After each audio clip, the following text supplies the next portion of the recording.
باب نمبر 103 لیلۃ القدر کی فضیلت کے بیان میں حضرت ابن عباس رضی اللہ عنہ سے روایت ہے کہ رسول اللہ صلی اللہ علیہ وسلم کے سامنے بنی اسرائیل کے ایک شخص کا ذکر کیا گیا جو اللہ کے راستے میں 1000 مہینہ اپنے کندھے پر ہتھیار اٹھائے پھرا کرتا تھا۔ رسول اللہ صلی اللہ علیہ وسلم اس سے متعجب ہوئے اور اپنی امت کے واسطے اس بات کی تمنا کی اور کہا کہ یا الہی، تو نے میری امت کی عمروں کو بنسبت دوسری امتوں کی عمروں کے کم بنایا ہے اور ان کے اعمال بھی قلیل ہیں، انہیں کوئی چیز عطا کر جو ثواب میں زیادہ ہو۔ پس اللہ تعالی نے اس امت کو لیلۃ القدر عطا کی جو 1000 مہینے سے اچھی ہے۔ کہتے ہیں کہ اس اسرائیلی آدمی کا نام شمعون تھا۔ اس نے دشمنوں سے 1000 مہینے جہاد کیا تھا۔ اس کے گھوڑے کی جل کبھی خشک نہ ہوئی تھی۔ کافروں کو اپنی قوت و بہادری سے ایسا دبایا کہ ان کے چھکے چھوٹ گئے۔ کافروں نے تنگ آ کر اس کی عورت کو اپنے ساتھ گانٹھا اور کہا کہ اگر تو اس کو قید کر دے تو ہم تجھے سونے کا تھال سونے سے بھرا ہوا دیں گے، ہم اس کو اپنے مکان میں بند کر دیں گے اور اس کی تکلیف سے نجات پائیں گے۔ جب رات کو سویا تو اس کی عورت نے اسے کھجور کے ریشوں سے باندھ دیا۔ جب وہ بیدار ہوا تو اس نے اپنے اعضاء کو حرکت دی اور رسے کو ٹوٹے ٹوٹے کر دیا اور عورت سے پوچھا کہ تو نے یہ کام کیوں کیا ہے؟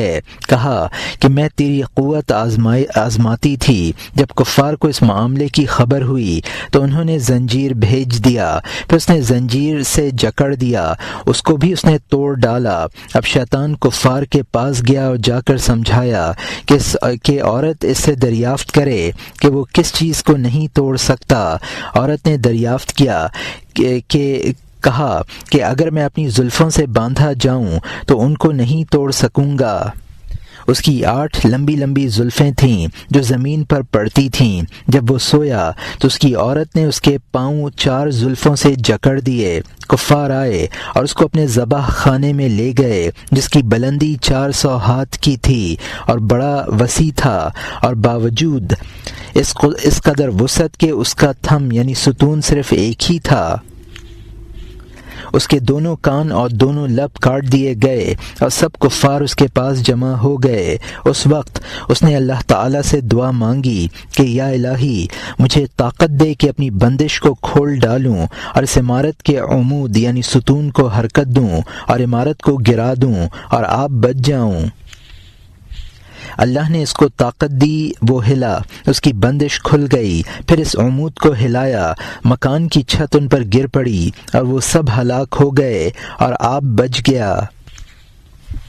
جب اصحاب رسول اللہ صلی اللہ علیہ وسلم نے یہ خبر سنی تو کہا یا رسول اللہ صلی اللہ علیہ وسلم، کیا ہم بھی اس کا ثواب حاصل کر سکتے ہیں؟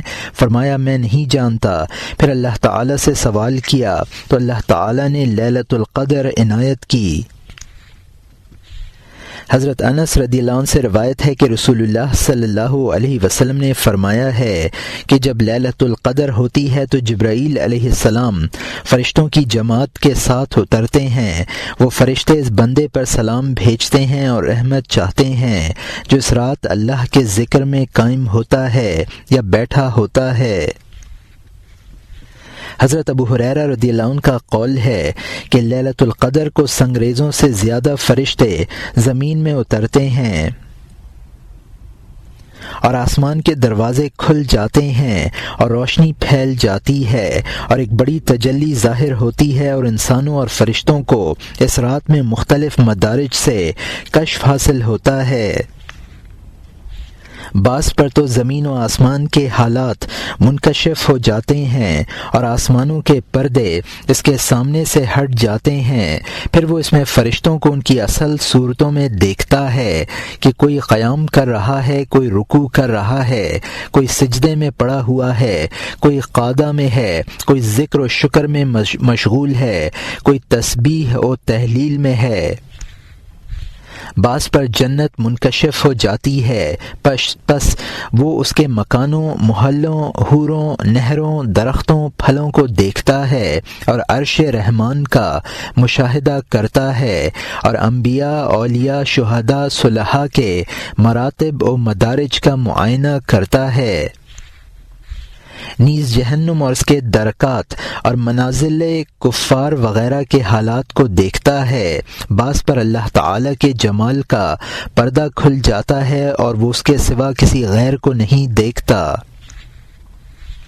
حضرت عمر رضی اللہ عنہ سے روایت ہے کہ رسول اللہ صلی اللہ علیہ وسلم نے فرمایا، جو شخص رمضان کی 27ویں رات کو صبح تک عبادت میں مصروف رہے وہ مجھے زیادہ پسند ہے بنسبت ماہ رمضان کی تمام راتوں کے قیام سے۔